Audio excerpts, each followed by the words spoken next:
Comedian Hakim wamamaye cyane ku mbuga nkoranyambaga cyane cyane TikTok, uzwi ku izina rya Hakim Ramasadel. Ntabwo ari umunyarwanda ahubwo akomoka muri Guinea, igihugu gifite kode ya telefone 24. Nitwa Cedric Nonshuti, tugiye kuganira ku mateka make y'uyu musore witwa Hakim. Niba utarakana subscribe bikore kugira ngo tujye tubana mu bintu byacu ko bukeye nuko bwije. Bahe ikaze rero.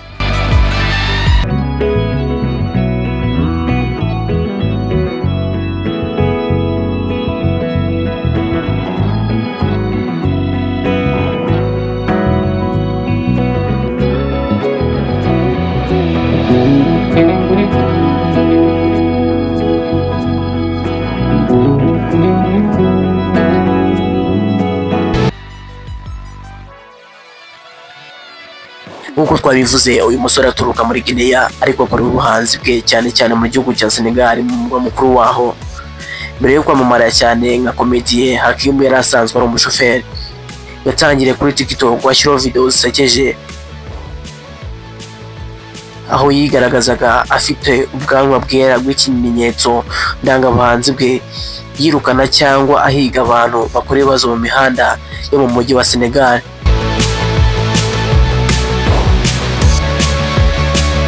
Video za Hakim zikunze gukurikirwa mu buryo bumwe bwo gusetsa bworoheje kandi zikwirakwira cyane ku rwego mpuzamahanga. Yaba bamwe mu bakurikirwa cyane kuri TikTok mu burengerazuba bwa Afurika. Byaba bishoboka cyane ko Hakim mu Rwanda arezwi cyane mu bakinnyi b'umupira w'amaguru nka Hakim Kiwanuka wakinnye muri APR FC, bitandukanye n'umukinnyi wa komite uturuka mu gihugu cya Guinea. Ayo niyo mateka yibanze ya Hakim Ramasadel uturuka mu gihugu cya Guinea, ukunze gukorera akazi ke mu gihugu cya Senegal. Nitwa Cedric Nonshuti, tuzahora ubutaha. Kana subscribe, share na comment niba uri mushya kuno muyoboro wa YouTube wacu, ubundi tujye twibana uko bukeye nuko bwije.